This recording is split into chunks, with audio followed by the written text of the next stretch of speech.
What's up, Monobrats? It's Pechagari, and welcome to part 4 of what if Ash caught the Pokemon he could have caught. So, before we start, I just want to clear some things. Ash in this universe has more battles affecting his mindset and skills as a whole.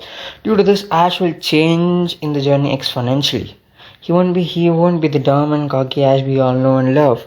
So, with that out of the way, without any further ado, let's get watching.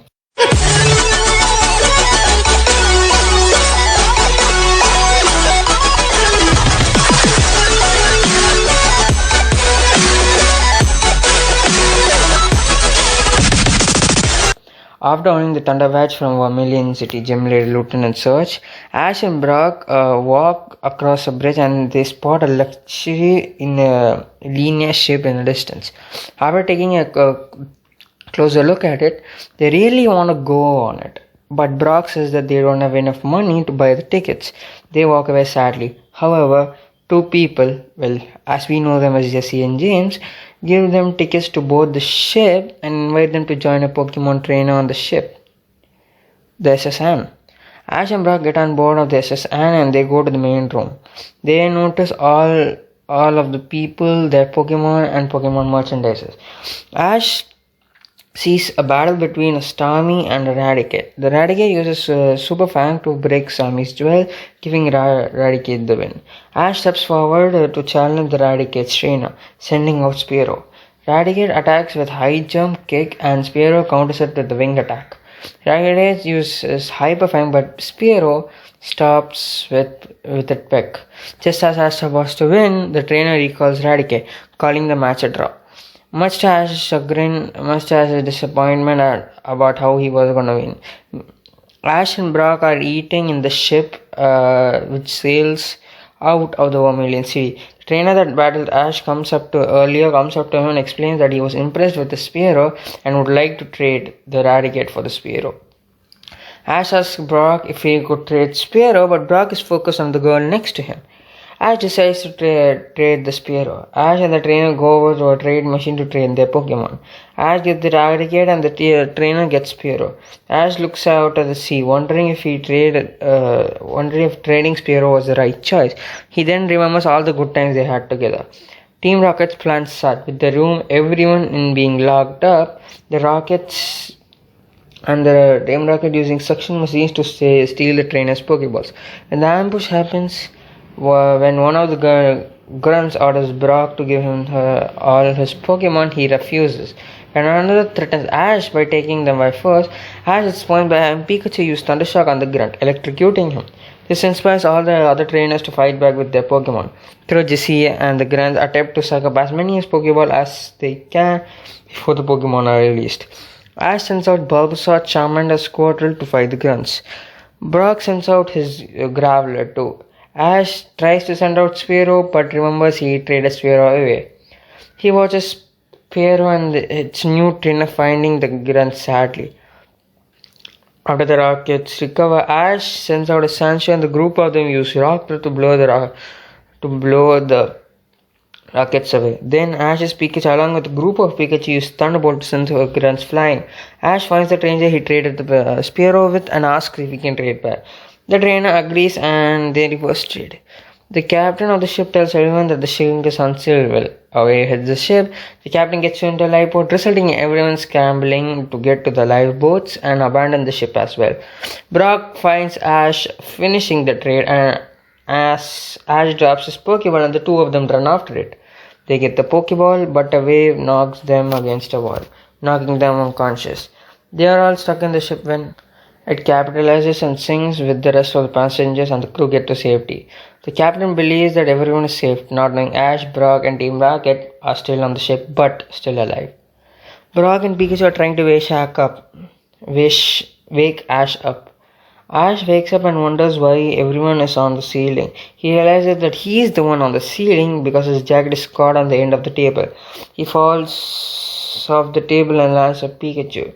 Brock points the porthole and Ash sees the fish swimming outside.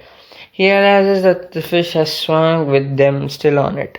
Ash and Brock run into the stable, but they are forced to stop because of the water. Brock says that it would take a while for the ship to fill with water, but they must hurry. Ash wants to dive down to the deck, but Brock says that it's too dangerous because if they come across a dead when they dive down to the deck and there's no way back for more air, they'll be done for. Then they see three people floating in the air. It's Team Rocket. Ash and Brock decide to save them and bring them to the area where the water is not flooded yet. Team Rocket wakes up and challenges them to the battle, sending Ekans and coughing out. Ash sends out Charmander, Squirtle, Bulbasaur, while Brock sends out his Graveler. The ship starts to tip to side by side. Everyone recalls their Pokemon and the ship stops tilting. They know that they all need to work together, but they don't want to. They begrudgingly all shake hands to form a temporary alliance. Ash shakes Jesse's hand, Brock shakes James' hand, and Pikachu shakes Meowth's paw, but purposefully shocks him, getting a laugh out of Ash and Brock. James says that he knows the blueprint of the ship because he made a model of the ship once and says that they should go up to the bottom of the ship and cut a hole in the hull to escape. They head to the broken staircase and Brock sends out Onyx and tells everyone to use the Onyx as a staircase to get up. The lights in the ship start to fall as the group heads down the hallway. Ash brings out Charmander to help everyone see where they are going. They enter the next room and find that they can't cross it because the ceiling of the engine is on a massive fire by some unknown cause and a large gap which stares out, cutting the pathway into the engine room. Ash gets a brainstorm after Pikachu gives his brain a jump start. Ash sends out Bulbasaur and tells Bulbasaur to use Vine Whip to make a bridge for everyone to cross. Ash and Brock cross it, but James is too afraid. He tells Jesse and James Meow to leave him behind. Jesse slaps him and tells Bulbasaur to bring back the vines. They will make it successfully to the engine room. Even though Team Rocket is worn out, Ash brings out Charmander to cut a hole through the hole using a flamethrower. Brock reminds everyone to strap themselves with a water Pokemon, but Team Rocket doesn't currently have any water Pokemon. When the hull holds up, sending out water, Ash calls Charmander since Charmander is running away from the water while protecting its tail fin.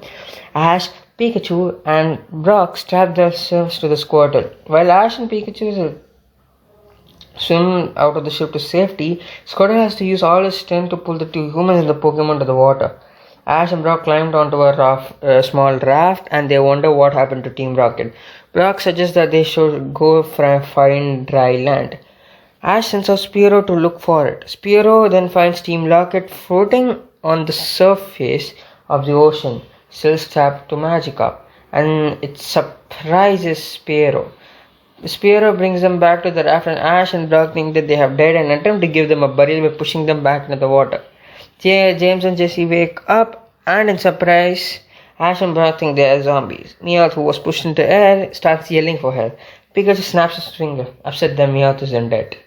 They all are forced to stay on the raft for the night and they wake up very hungry, with Jessie complaining that she should have stuffed herself on the sand before explaining if she had known that this would be their fate. Ash, Brock, Jessie and James think about what to make from Magikarp.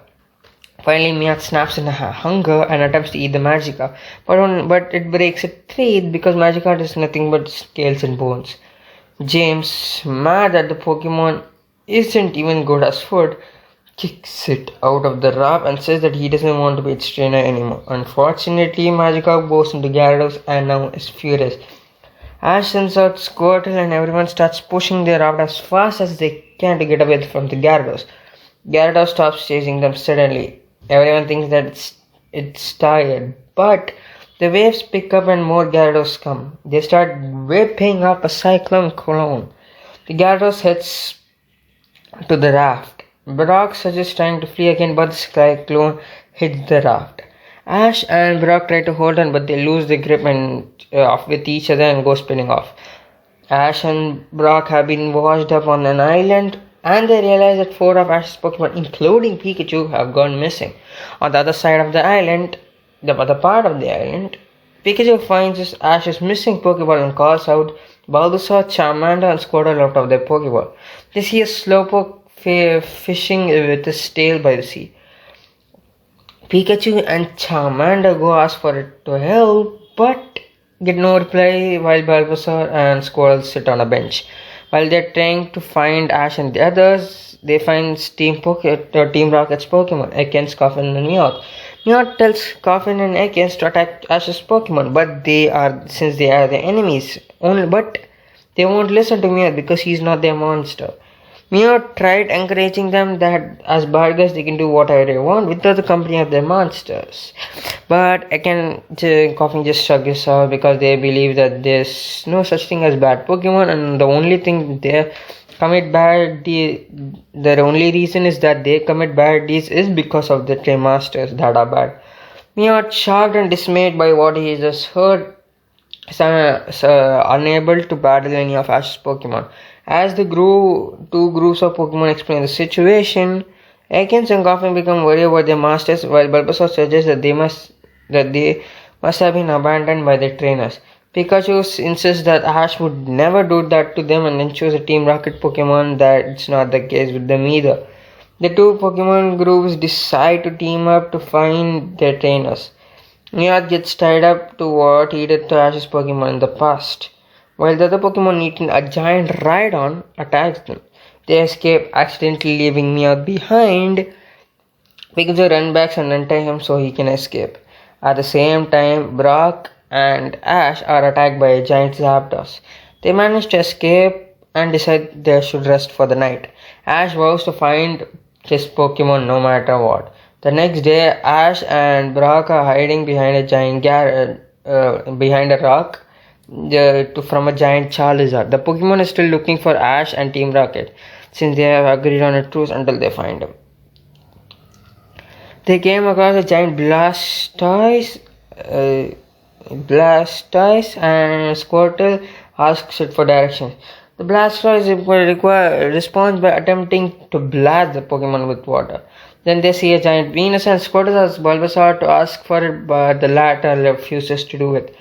Ash and Pokemon Brock find a huge giant Pikachu and Team Rocket comes along quickly in a railway cart, and Ash Brock jump into the cart. They soon see their Pokemon being chased by the giant Charizard, Venusaur and Blastoise.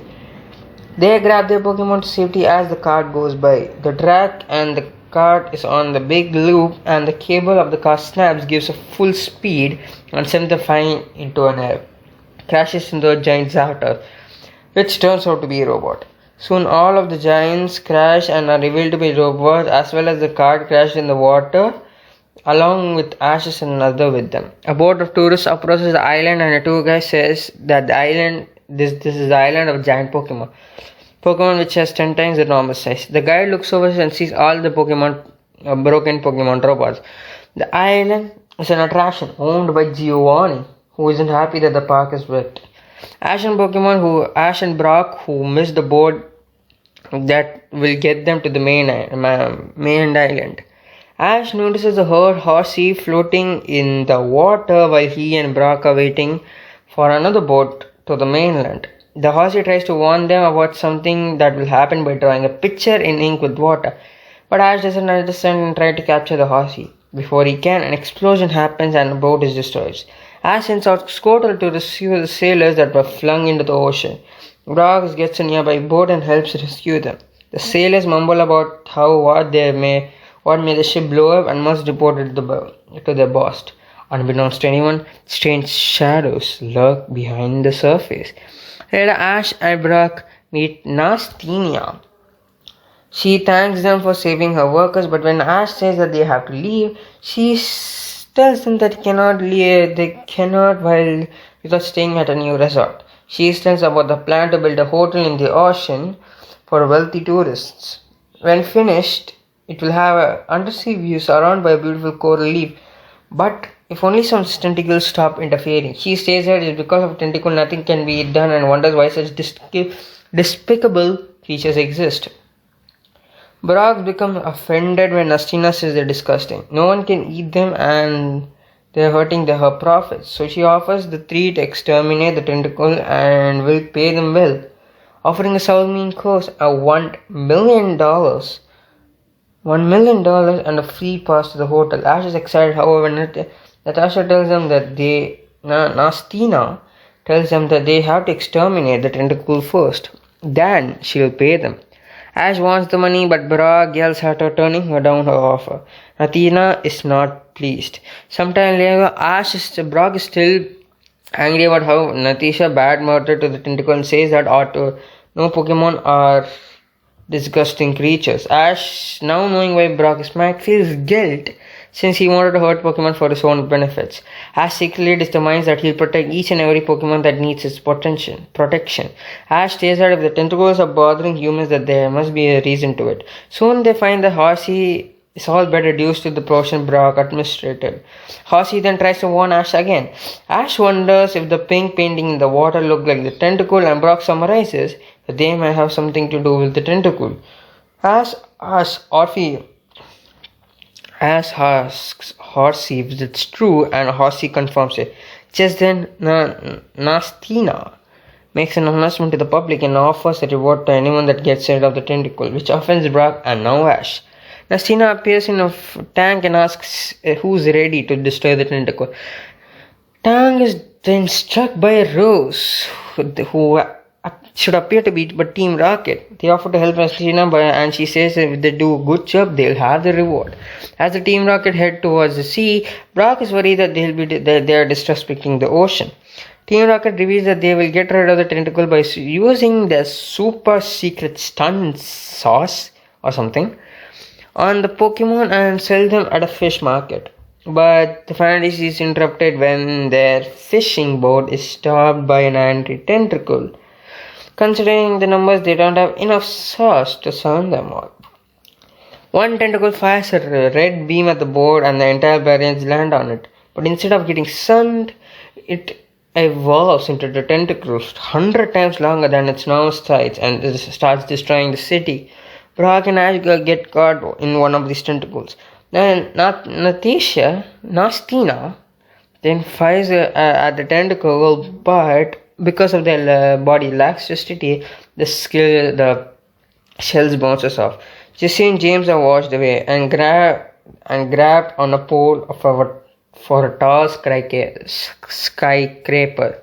Seconds before the tentacle threw a piece of construction equipment at the Ferris wheel, everyone retracted to a higher ground and the tentacle walked on the land, smoothing everyone in their way. Ash and the others wonder why they are doing this, but soon notice Meowth in a tentacle's tentacle. The tentacle latches onto Meowth and uses them to talk to the people of the city. It explains that they are destroying city just like the humans try to destroy their home. Ash and Brock realize that the reason why the tentacruel are destroying the city is because their homes must be where Nastina was trying to build the hotel. Ash and realize that this is what exactly what the Horsey was trying to tell them. The Horsey from earlier begs them to stop, but is then attacked by the giant tentacle for calling it spineless. Ash and Brock send out their Pokemon to fight. The tentacle doesn't understand why the Pokemon would be want friends with humans. All seems lost, but until Pikachu tries to reason with it, and Ash stops the tentacles in the stacks. He has gotten to a roof of a building and begs it to stop. He says that all humans have understood what they did was wrong, and that hotels wouldn't be built. The tentacles agrees to stop, but it says that if their home is attacked again, it will continue to destroy the city. Then tosses me out and lands on top of a destroyed Ferris wheel. Tentacruel and the tentacles head back to the ocean, but nothing attempts to destroy the tentacruel. Horsey spits ink on her face and Brock beats her as she's expecting the balance of nature. The tentacle picks up and throws her because, unlike her, it cares for the denizens of the ocean and the land. Ash and Brock finally get to the boat of the terminal. The Horsey decides to join us, so he captures it. So this is where I'm gonna leave for this episode. In this episode, there are many places where Misty was important, but due to me not adding Misty in this story, it has become very impossible for me to continue the story. So I just decided to put other characters in it. For example, Misty was the one who knew about the SS and blueprint, but I added James, and my reasoning is because James is smart. I mean, he's good and he's smart. I mean, he was like a rich kid, you could say.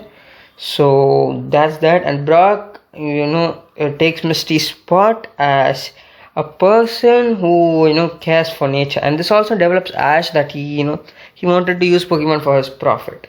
So he grows again, you could say. Then Ash is the one who catches Horsey this time instead of, what's her name, Misty, because there was a comment in my suggestion saying that Ash or Brock should get Misty's Pokemon since they're not traveling with them. So yeah, that's all for this episode, guys. If you guys like this video, then like, share, subscribe, do the necessary stuff, and if you don't, I can understand. So